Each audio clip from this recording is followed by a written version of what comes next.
여러분 모두 기도와 찬양, 말씀과 묵상으로 이 시간을 기다려왔을 줄로 믿습니다. 하나님께서 우리를 예배로 부르시고 우리는 하나된 백성으로서 하나님께 예배드리겠다라고 약속한 시간이 되었습니다.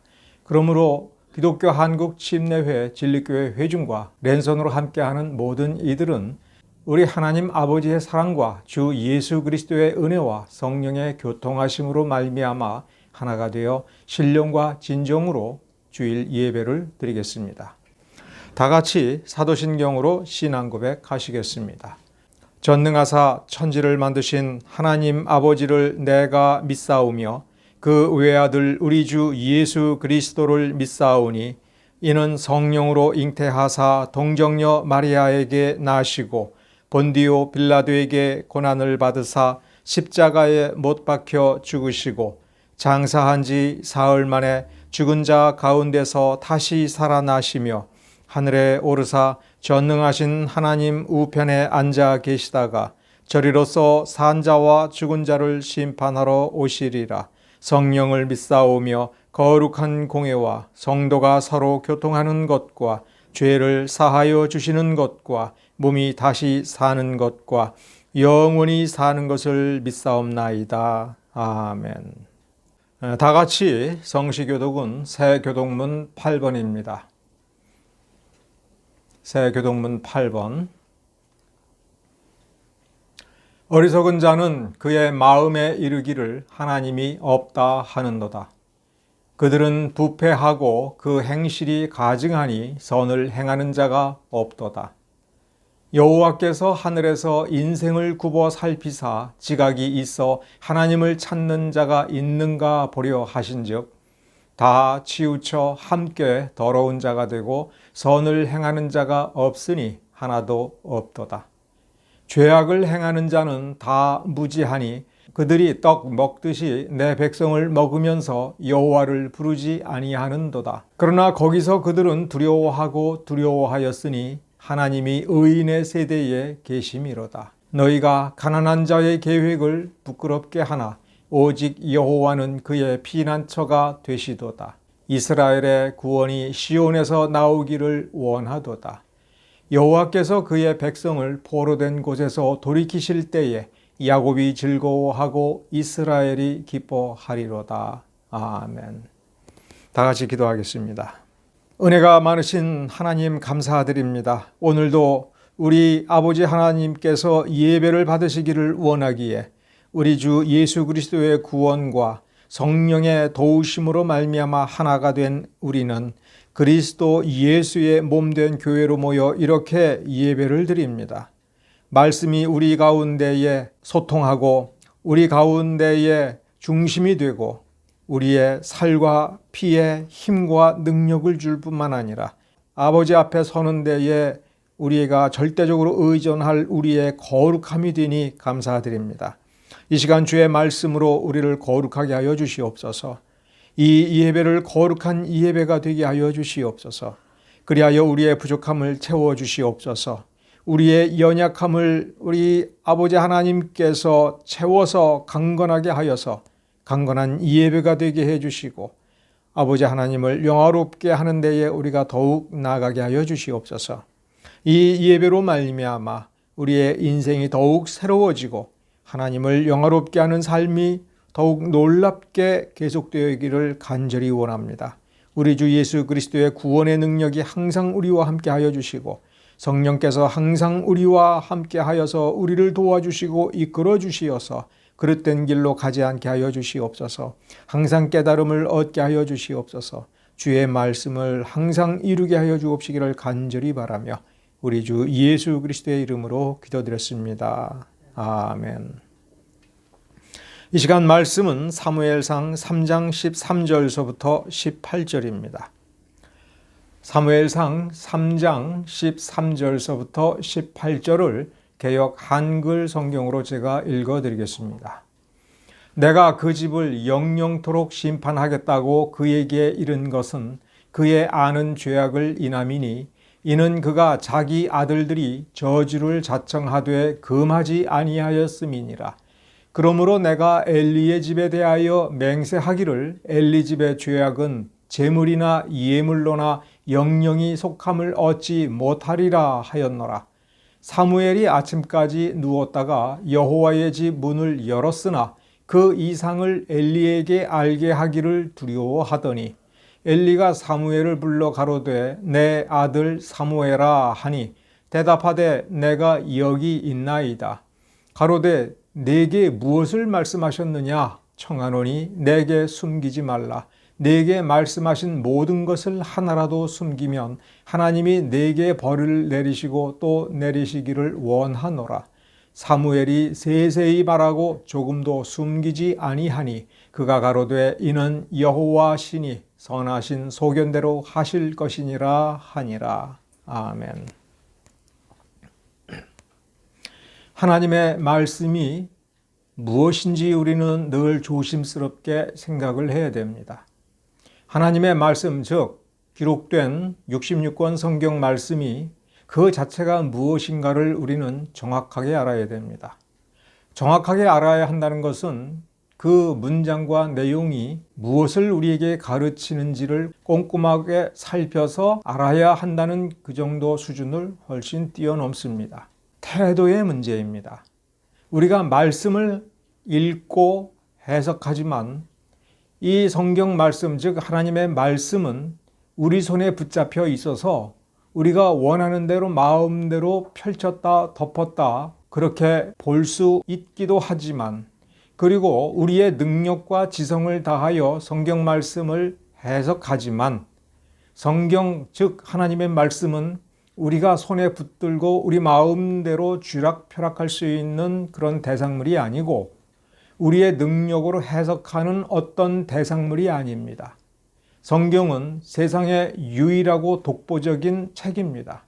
이와 같은 책은 세상에 존재하지 않는 것은 바로 하나님께서 자기를 우리에게 보여주시는 그러한 말씀이기 때문에 그러합니다.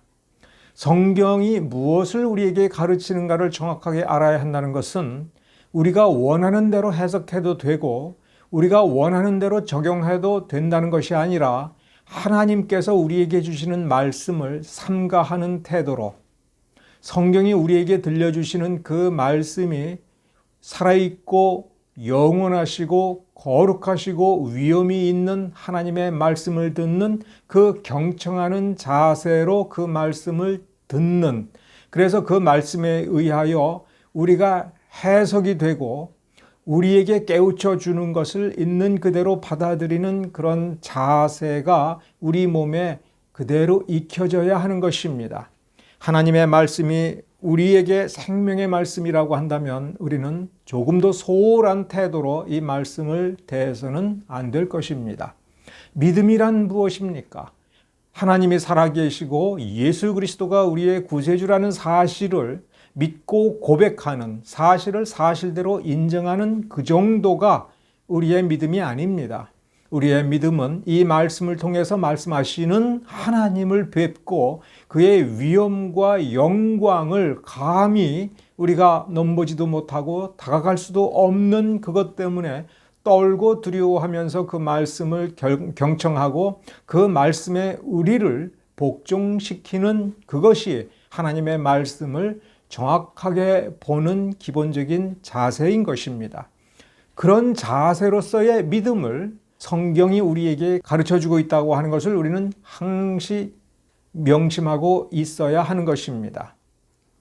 사무엘상 1장서부터 3장에서는 믿음이 있는 가정과 믿음이 없는 가정, 하나님을 참으로 경외하는 가정과 하나님을 제대로 경외하지 않는 제사장 가문에 대해서 교대로 비교하면서 우리에게 과연 무엇이 참된 믿음이며 하나님을 경외하는 자가 어떠한 자세를 가지고 있는 것인지를 가르쳐 줄 뿐만 아니라 참된 믿음을 가진 자에게는 하나님께서 어떻게 상을 주시고 거짓된 믿음, 사리사욕을 채우고 하나님을 임의로 그저 대상물로, 그리고 자기 자신을 주권자인 것처럼 여기고 그렇게 외람되고 잘못된 자세를 가지고 있는지 조금도 깨달을 생각도 하지 않는 그 가문에 대해서 어떻게 벌을 주시는지에 대해서 쓰고 있습니다.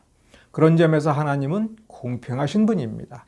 상 주실 만한 자에게 상을 주시고 벌을 주실 만한 자에게 벌을 주신다 하는 것이고, 하나님께서 그와 같이 상과 벌을 주실 때에는, 그리고 하나님께서 은혜 베풀 자에게 은혜 베풀고 자비를 베풀 자에게 자비를 베풀고 벌을 가할 자에게는 어떻게 가하시는가에 대해서 조금도 빈틈이 없이, 어그러짐이 없이, 억울함이 없이 공평하게 처사하는 그 하나님을 우리에게 보여주고 있는 것입니다. 사무엘상 3장 1절서부터 3절을 우리 한번 살펴봅시다. 아이 사무엘이 엘리 앞에서 여호와를 섬길 때에는 여호와의 말씀이 희귀하여 이상이 흔히 보이지 않았더라 라고 할 때에, 이것은 하나님께서 자주 꿈에 나타나시거나 어떤 특별한 사건을 통해서 계시를 안 주시는 하나님의 주권에 속한다는 것을 의미하지가 않습니다. 하나님의 말씀, 여호와의 말씀은 항상 있어 왔습니다. 시내산에서 돌판에 적어서 우리에게 주신 그 말씀, 사도와 선지자들을 통해서 우리에게 주신 말씀을 또 영감과 특별한 보호와 인도하심을 통해서 우리에게 66권 성경을 기록하여 주실 때에 이 말씀은 항상 우리 가운데에 있는 것입니다. 여호와의 말씀이 희귀하여 이상이 흔히 보이지 않는다라고 하는 것은 당시 사람들, 당시의 제사장이 하나님의 말씀을 그와 같이 경외하는 마음으로 살펴보지 아니했다 하는 것입니다. 따라서 깨달음이 없는 것이고 하나님의 말씀대로 올바로 행하는 삶이 없는 것입니다. 엘리의 눈이 점점 어두워졌다라고 하는 것이 그것을 의미합니다. 자연적 인간의 눈, 엘리의 눈이 어두워진 것이 뭐가 중요해서 성경에 쓰겠습니까? 엘리의 눈이 점점 어두워지니 앞이 분별이 안 된다라고 하는 것을 이 문장을 통해서 가르쳐주고 있습니다. 더욱 이상한 것은 그가 자기 처소에 누웠고 하나님의 등불은 아직 꺼지지 아니하였으며 사무엘은 하나님의 궤에 있는 여호와의 전 안에 누웠더니, 엘리의 잘못이 무엇인가를 지적해주고 있습니다. 하나님께서는 이것을 잘못이라고 굳이 따지지 아니하시는 것은 이 시대의 죄악성은 이거보다도 훨씬 심각하고 훨씬 위험한 죄가 만연해 있기 때문에 오히려 이 죄는 너무나도 가볍게 여겨질 정도라 하는 것입니다. 엘리의 죄가 여기에서 무엇인가를 한번 봅시다. 출애굽기와 레위기 신명기를 읽어보면 여호와의 언약궤 앞에는 함부로 들어갈 수가 없습니다. 거기에 들어가서 누워서 자면 하나님께 가까이 자서 하나님께서 더 말씀과 능력으로 역사하실 그런 상상을 해서는 안 됩니다.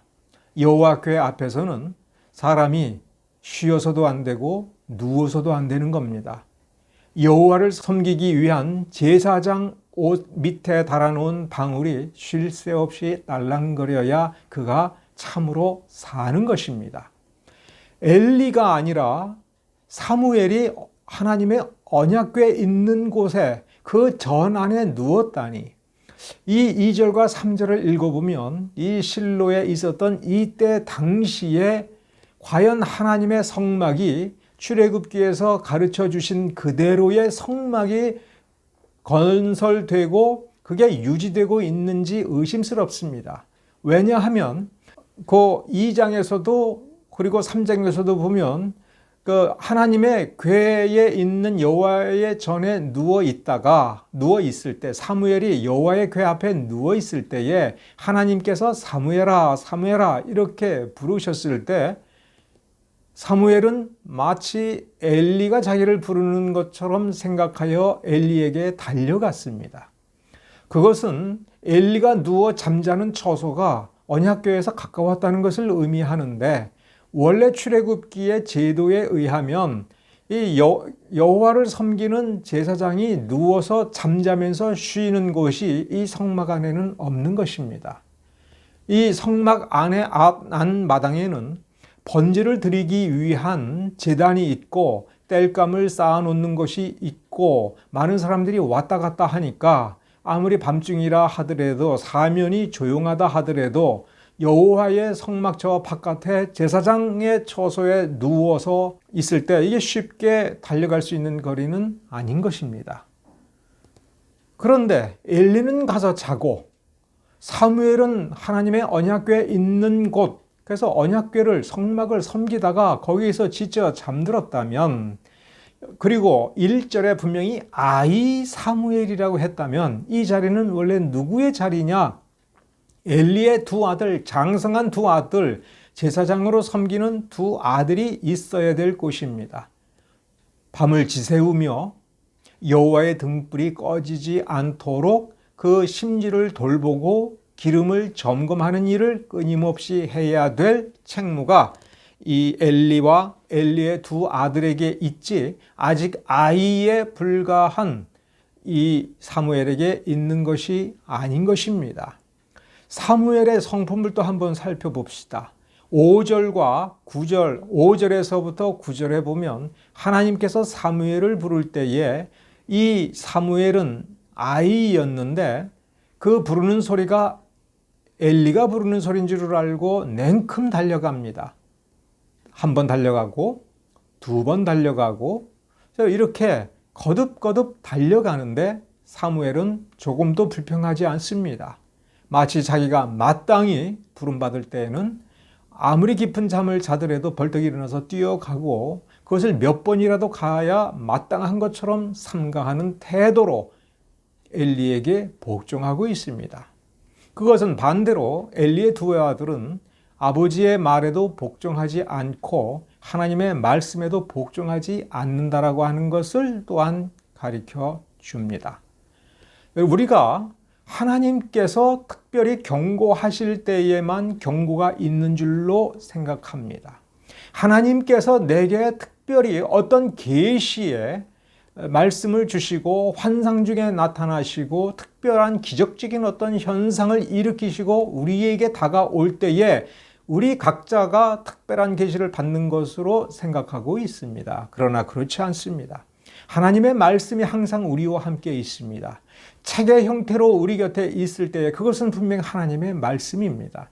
그리고 그 말씀을 우리가 꼼꼼히 읽어보면 우리가 어떻게 살아야 될지, 하나님을 어떻게 섬겨야 될지, 우리의 이웃에 대해서 어떻게 대우를 해야 될지, 처신해야 될지, 우리에게 죄를 지은 사람에게 어떻게 우리가 자비롭게 대하고 너그럽게 대해야 되는지 자세히 쓰여져 있습니다.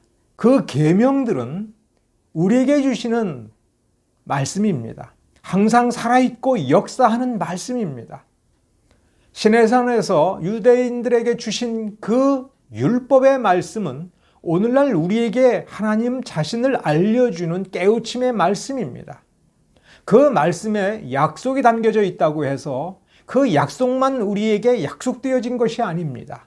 그 말씀 전체를 순종하는 마음으로 하나님을 경외하는 마음으로 지키고 살아갈 때에 우리에게 약속된 축복을 주시겠다라고 하는 것이 하나님의 가르침입니다.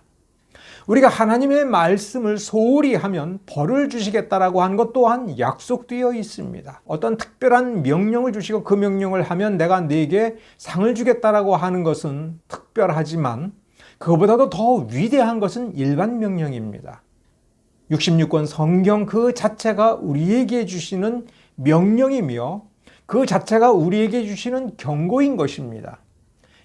그 말씀, 계명의 말씀을 그대로 순종할 때에 우리에게 상을 주시겠다라고 할 때에는 그렇지 아니하는 자에게는 벌을 주겠다라고 하는 것이라는 점에서 하나님의 말씀 자체에서 어떤 벌을 우리에게 규명했다고 해서 그 조항에 저촉이 될 때에만 우리에게 주시는 경고의 말씀이 아니라 그 말씀 자체, 그 말씀 전체가 우리에게 약속인 동시에 경고이며 그 말씀이 우리와 함께 한다는 점에 있어서는 그것은 곧 심판에 대한, 처벌에 대한 약속이며 경고이며 시련이다라고 하는 것입니다. 하나님의 말씀이 우리에게 있음으로 해서 우리에게는 이미 사실상 심판받은 것과도 마찬가지인 것이고 우리가 회개한다면, 그래서 말씀을 의지하여 하나님의 경외하는 그 마음으로, 그러니까 말씀에 의지하여 하나님을 경외하는 그 마음가짐으로 되돌아가고 우리의 삶을 바로 잡았다면 우리는 다시 하나님의 축복 안에 들어가 있는 셈인 것입니다. 우리는 그러한 자세를 명백하게 유지하고 있는지를 우리가 스스로 깨달을 줄을 알아야 되는 것입니다. 본문에서 말하는 엘리 집안의 죄악에 대해서 우리 한번 생각해 봅시다. 아니, 이 본문, 오늘 우리가 읽은 본문은 사무엘상 2장 27절서부터 36절을 가리킵니다. 그 내용을 우리가 간단히 쭉 훑어보면 하나님께 드리는 번제를 더럽혔다. 그리고 성막에서 제사를 수종드는 여인들과 간음을 했다. 이런 정도의 내용이 있고 그런 죄를 범하였기 때문에 하나님께서는 엘리와 그 두 아들에게 벌을 주시겠다라고 선언하고 이렇게 경고를 했고 또 거듭 경고를 했다라고 하는 것을 우리가 그렇게 생각을 해서는 안 됩니다. 먼저 모세 오경, 구약 성경 그 자체가 엘리와 그 가족에 대한 그리고 이스라엘 전체에 대한 경고의 말씀입니다. 이미 그 자체로 경고가 없었어도 경고가 있는 것이고 하나님의 사람이 와서 엘리에게 내가 왜 그렇게 하고 왜 내 자식들을 하나님보다 더 사랑하여 하나님께 드리는 그 번제, 즉 제사장 직무를 더럽히느냐라고 경고할 때에 이것은 두 번째이며 사무엘을 통해서 엘리 집안에 대한 심판을 선언하실 때에 그것이 엘리의 귀에 들려졌을 때의 세 번째 경고인 것입니다. 주목할 것은 엘리는 회개하지 않았습니다. 아니, 회개할 그 마음이 그에게서는 하나도 남아있지 아니한 것을 우리는 성경에서 확인할 수가 있는 것입니다. 하나님의 사람이 이 엘리에게 와서 조상 얘기부터 합니다.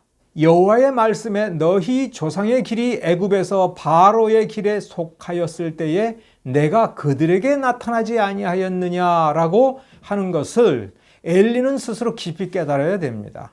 이 이스라엘 사람들이 애굽에서 종노릇 할 때에 하나님께서 모세를 보내어서 꺼내어 줬다. 지금 그 얘기를 하시고자 하는 것이 절대로 아닙니다. 광야 생활을 할 때에 아론을 대제사장으로 하나님께서 세워주셨습니다. 아론에게는 네 아들이 있었는데 첫째와 둘째는 잘못된 불을 들이다가 하나님께로부터 심판을 받아서 광야에서 멸망을 당했습니다. 이제 셋째 아들과 넷째 이다말이 있었는데 그 아론의 손자 비느하스는 셋째 아들의 아들입니다. 그 비느하스가 모압 평원에서 하나님께 충성한 것 때문에 하나님께서 영원한 소급 언약을 이 비느하스하고 맺으면서 대제사장 직책을 아론의 셋째 아들의 혈통에 고정시켜 두었습니다.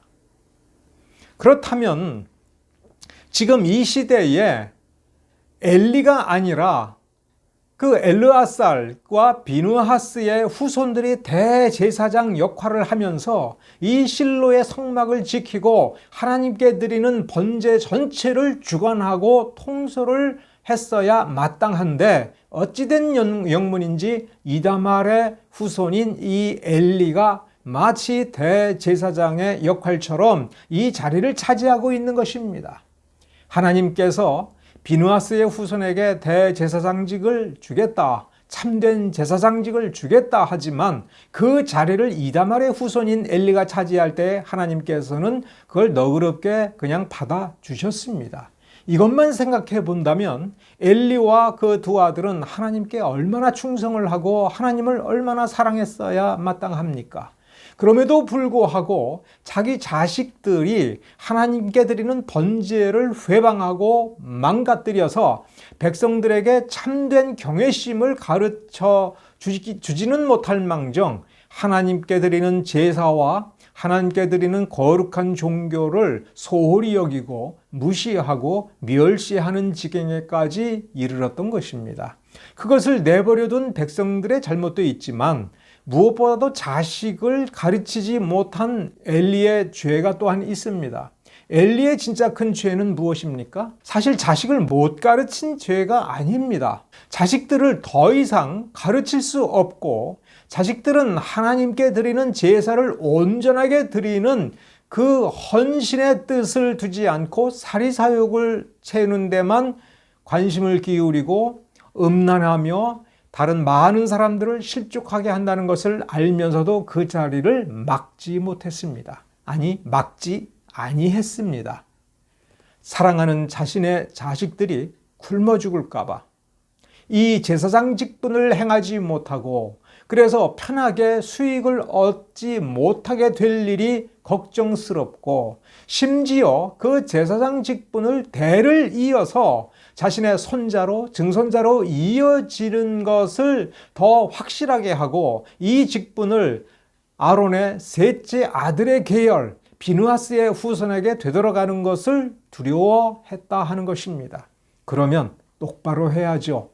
그리고 이 엘리 곁에는 누가 있습니까?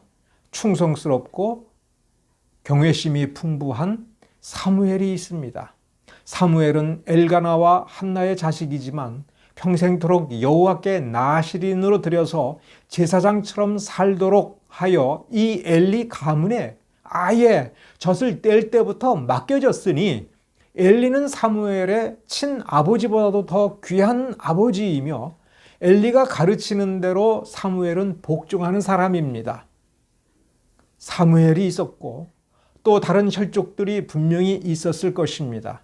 그러나 자신의 친아들들이 너무나도 귀했습니다. 그래서 그들이 끝까지 제사장 직분을 차지하도록 내버려 두었습니다. 아니, 욕심을 부렸습니다. 이것은 무엇을 의미합니까? 하나님께서 아론의 혈통에게 셋째 아들과 넷째 아들에게 제사장 직분을 부여했다 하더라도 그 자리에서 무엇을 어떻게 해야 될까라고 하는 것을 하나님의 말씀에서 살펴보고 그 말씀에서 하나도 어긋나지 않게 하나님을 섬겼어야 되는 것입니다. 그런데 이 말씀대로 하지 않고 제사장 직분을 대물림하려고 했다고 한다면 이것은 사유화입니다. 제사장 가문이라고 해서 제사 드리는 일을 사유화해서는 안 됩니다. 하나님의 것이기 때문에 그렇습니다. 사실 이 백성도 하나님의 백성입니다. 그래서 엘리가 맡은 이 백성들에게 하나님에 대한 경외심을 똑바로 가르치고 하나님을 올바로 믿는다라고 하는 것이 무엇이며 그 믿음이 살아서 하나님의 능력이 역사하도록 하는 산 믿음을 갖게 하는 것은 엘리의 책임입니다. 그 책임을 완벽하게 이행할 능력이 없다면 그 책임을 더럽히지는 않도록 해야 하는 것입니다. 그런데 그렇게 하지 아니했습니다. 눈이 어두웠던 것입니다. 자식들 사랑 때문에 하나님께 마땅히 드려야 될 사랑을 잃어버린 것입니다. 그것이 그 가문 전체가 심판과 멸망의 선고를 받았음에도 불구하고 회개치 아니했다는 것이 우리가 오늘 읽은 본문의 마지막 절에 나옵니다. 하나님께서 그렇게 원하신다면 그것은 하나님의 소견이시니 하나님께서 그렇게 하시겠다고 한다면 그럼 그렇게 하세요. 이래버린 겁니다. 하나님께서 우리 집안을 멸망케 하시겠다고? 하나님께서 우리 집안을 쇠잔케 하시겠다고? 하나님께서 우리 집안 남자들은 일찍 죽고 근근히 찌를 이어가도록 하시겠다고? 뭐 하나님께서 그렇게 하시겠다면 하는 거지 뭐 내가 어떻게 하겠어? 엘리는 성경을 잘못 읽은 겁니다. 엘리는 하나님의 은혜로우심과 자비로우심에 대해서 잘못 이해하고 있는 것입니다. 엘리는 성경책을 펴고 처음부터 읽어봐야 됐을 사람입니다. 자기 자식들에게 하나님의 말씀을 함께 같이 읽으면서 하나님이 얼마나 자비롭고 얼마나 은혜로우며 회개하는 영혼을 얼마나 기뻐하는지에 대해서 깨달음을 얻어야 되는 것입니다. 하나님이 율법을 주신 것은 은혜의 하나님이기 때문에 그러합니다. 엘리로부터 다윗 시대에 이르기까지 이 엘리 가문, 이다말의 후손인 엘리 가문은 조금도 회개하지 않았습니다. 그래서 사울 왕이 다윗의 연고로 인하여 돕당에 제사장 85인을 죽였다라고 하는 기록이 나오는데 그게 바로 엘리의 후손들입니다. 이다말 가게인 것입니다. 그 중에 한 사람이 도망쳐서 다윗에게 갔을 때에 다윗은 너무나도 미안했던 것입니다.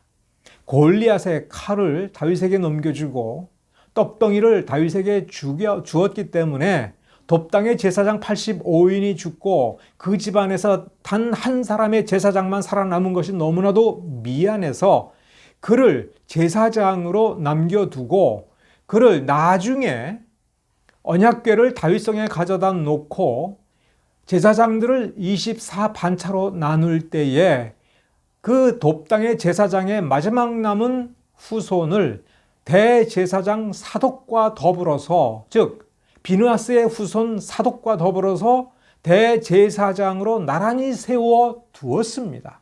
그것이 다윗이 베푼 은혜이고 하나님이 베푼 은혜인 것입니다. 그럼에도 불구하고 이 제사장 아비아달은 아도니아 편에 들어서 솔로몬을 물리치고 아도니아를 왕으로, 다윗의 뒤를 잇는 왕으로 세울 때에 그 아도니아 반란에 가담을 했던 것입니다. 다윗의 마음을 살피지 아니했고 하나님의 뜻을 살피지 아니했습니다. 그래서 솔로몬이 왕이 되었을 때에도 아도니아 편을 들어서 반란을 일으킨 것에 대해서 책임을 묻되 죽이지는 않고 파면을 시켰습니다. 영원히 제사장 직분을 수행하지 못하도록 파면을 시켜서 이 이다말 가문의 제사장들은 이후로 역사에 등장하지 않고 완전히 사라졌습니다. 하나님께서 경고하고 심판한다고 했을 때에 우리는 엘리와 두 아들이 한날 한시에 죽은 것만을 기억을 합니다. 엘리가 그 집안에 대해서 죄를 지어서 그 집안이 하나님의 경고를 받았을 때에 하나님께서 얼마나 자비로우시면서도 결국 그 경고를 이루시고 약속하신 심판을 이루시는지를 살펴보는 데 우리가 소홀히 한다면 하나님께 대하는 우리의 경외심에 문제가 있는 것입니다. 하나님은 틀림이 없는 분입니다. 하나님은 이와 같이 우리에게 말씀하시고 말씀하시는 대로 행하는 분임을 우리는 기억해야 됩니다. 사무엘이 위대하다라고 했을 때에 사무엘을 통해서 왕정이 시작되었다라고 하는 그것이 혹은 그것만이 중요한 것이 아니라 사무엘이 이렇게 어린 시절부터 하나님을 섬김에 있어서 최선을 다하고 조금도 불평불만하지 않고 삼가하는 태도를 가진 것에서 우리는 배움을 얻어야 됩니다. 사무엘이 아직 어렸을 때에 엄마 품이 얼마나 그리웠겠습니까? 그러나 그 아이는 아이 때부터 언약궤 앞을 떠나지 아니하고 밤새도록 거기에서 졸고 자거나 하면서도 그저 엘리가 시키는 대로 하나님의 말씀을 지켰습니다. 하나님의 때가 아니었을 때에는 에베네셀 1차 전쟁에서 언약궤를 빼앗기고 하나님을 온전히 섬기지 못하는 그 역사 20년 동안 침묵하면서 그 때를 기다려온 삼가하는 태도를 가졌습니다. 하나님께서는 사무엘에게 칼을 주지 아니했습니다. 군대를 주지 아니했습니다. 그러나 사무엘에게 말씀을 주었을 때에 사무엘은 그 말씀을 참으로 온전히 온 마음으로 받아들이고 경외하는 태도를 가졌기에 그 말씀의 사람이 되었던 것입니다. 그럼으로써 사무엘은 능력을 발휘한 것을 우리가 기억을 해야 됩니다. 사무엘상 3장 말씀, 우리의 본문 말씀을 보면 엘리가 이미 알고 있는 죄악 때문이라고 선언하고 있습니다. 그런데 14절을 보면 내가 엘리의 집에 대하여 맹세하기를, 하나님께서 맹세하기를 엘리 집의 죄악은 재물이나 예물로나 영영이 속함을 얻지 못하리라 라고 하는 말씀을 우리는 하나님을 경외하는 마음으로 성경을 충분히 받아들이고 이해하는 마음으로 들여다볼 때에 엘리는 절대로 용서받지 못한다는 말씀을 해주시는 것이 아닙니다. 재물이나 예물이 아니고 무엇으로 회개를 하면 되겠습니까? 마음으로 회개를 하면 됩니다. 하나님께 은혜를 구하고 자비를 구하는 마음으로, 통회하는 마음으로 하나님께 나아가 엎드리고 자기가 하나님의 말씀을 어떻게 지키면 되는가에 대하여 깊이 이 말씀을 읽어보면서 성찰을 하는 것에서 답을 찾을 수가 있는 것입니다. 오늘날 우리는 그렇게 합니까? 우리가 무언가 잘못을 행한 것이 있고 우리가 뜻하는 바대로 무언가 이루어지지 아니하였을 때 자기 스스로 생각하면서 내가 뭘 잘못했는가? 내가 뭘 더 하면 되는가? 하나님께서 왜 나에게 이런 말씀을 안 주시는가? 뭘 어떻게 하면 좋을지 나한테 말씀해 주면 좋으련만 하나님은 말씀하지 아니하시는구나, 이렇게 생각이 됩니까? 그럴 때 우리는 성경을 펴야 됩니다. 내 마음대로 해석하기 위해서가 아니라 하나님께서 이 말씀을 통해서 우리에게 말씀을 들려주시는 그 세미한 음성을 하나라도 놓치지 않겠다라고 하는 마음가짐을 가지고 처음부터 끝까지 하나님의 말씀을 살피면서 이 말씀이 가르치는 도리, 이 말씀이 가르치는 사람다운 자세, 신자다운 자세 중에 어느 것 하나라도 내가 놓치는 것이 있는가라고 하는 경외하는 마음을 가지고 주의 말씀을 대한다면 이 말씀이 우리를 바로잡아 줄 것입니다. 이 말씀은 하나님의 말씀입니다. 이 말씀은 능력의 말씀입니다. 이 말씀은 자비의 말씀입니다. 은혜의 말씀입니다. 우리는 이 말씀의 백성입니다. 우리가 말씀을 가졌기 때문이 아니라 이 말씀이 우리를 구원해내고 우리를 붙잡아주고 우리를 고쳐주고 하나님 앞에 온전히 세워주는, 살아서 역사하는 그러한 말씀인 것입니다. 우리가 중병이 걸렸습니까? 골수에 암이 있습니까? 영적인 암이 있습니까? 이 말씀이 성령의 역사로 더불어서 우리를 수술해 줄 것입니다. 골수를 쪼개기까지 하면서 우리를 바로잡아 하나님 앞에 엎드리게 할 것입니다. 우리는 말씀을 그와 같이 신뢰해야 됩니다. 66권 성경의 말씀은 살아계신 하나님의 말씀이며 우리에게 주시는 그 자체로 경고이며 우리에게 주시는 약속이며 우리에게 주시는 심판이라고 하는 것을 여러분 기억하시기 바랍니다. 성경이 우리에게 주어졌다고 해서 우리는 성경을 나의 개인 물건처럼 취급해서도 안 됩니다. 사유화는 있을 수가 없습니다. 우리가 모여서 예배를 드리는 이 무리가 하나님의 교회라고 생각한다면 그것은 어떤 누구도 사유화할 수 없습니다. 누가 그 회중 위에서 왕노릇하는 것 있을 수가 없습니다. 그러한 잘못이 있다면 우리는 바로잡아야 됩니다. 믿음이라고 하는 것은, 그리고 구원과 회개라고 하는 것은 하나님의 것을 하나님께로 돌려드리는 것입니다. 우리는 본래 하나님의 것이었습니다. 죄로 물들어서 하나님 앞에 나아가지 못한다 할지라도 하나님의 소유권은 포기되는 것이 아닙니다. 우리의 인생이 죄악된 길로 걸어간다라고 해서 우리의 것이, 우리의 인생, 우리의 생명, 우리의 삶 전체가 사탄의 소유물이 되는 것이 아닙니다. 사탄은 우리가 가지고 있는 것 중에, 우리가 누리고 있는 것 중에 그 어느 것 하나라도 소유권을 가지고 있지 못합니다. 사탄은 지옥불에 던져지도록 하나님께서 선고하시고 이제 집행할 날만 기다리고 있는 것입니다. 죄덩어리에 불과합니다. 그런 사탄이 우리에게 무엇을 어찌하겠습니까? 아무것도 못합니다. 그런데 우리가 사탄을 쫓아간다면 하나님의 것을 하나님의 것이 되지 못하게 하는 것과 마찬가지입니다. 우리의 욕심대로 예배를 드리고 우리의 성공을 위하여, 우리의 향락을 위하여, 우리의 배를 위하여 신앙을 붙잡고 교회를 붙들고 있다면 그것은 더럽고 추한 사유화에 불과한 것입니다. 인간은 어떤 누구도 사적인 유익을 추구해서는 안 됩니다. 오늘 본문 말씀을 잘 읽어보면 하나님께서 아론의 후손들을 택하여 하나님의 분깃을 먹고 누리고 풍성한 삶을 살도록 해 주셨다면 그것은 참으로 감사해야 될 일인 동시에 그 어느 것 하나라도 사사롭게 자신의 욕심대로 해 나가서는 안 된다라고 하는 것을 깨닫고 유지해야 됩니다. 사유하는 자, 사적인 이익을 추구하는 자, 신앙의 이름으로 혹은 자기 자신의 이름으로 하나님의 것을 찬탈하는 자, 하나님께서 받으셔야 될 영광을 가로채는 자의 미래는 종말밖에 없다. 심판밖에 없다. 그것이 지금 당장 이루어지지 않는다 할지라도 하나님은 기필코 그리하실 것이다라고 하는 것을 기억합시다. 그러면 반대로 뒤집으면 하나님을 사랑하는 자, 하나님을 사랑하기에 수고를 다하고 마음을 다하는 자는 하나님께서 기억하셨다가 기필코 은혜를 베푸신다라고 하는 것을 여러분 기억하시기 바랍니다. 하나님은 오늘 우리가 하나님께 드리는 참된 예배, 참된 삶, 그 삶을 위하여 몸부림치고 고통스러워하고 수고하는 땀방울을 기억해 두셨다가 반드시 10배, 20배, 60배, 100배의 상으로 보답하고 놀라운 영광의 나라로 이끌어 주실 것을 여러분 기억하시기 바랍니다. 하나님의 말씀이 우리의 위로입니다. 하나님의 말씀을 읽어보십시오.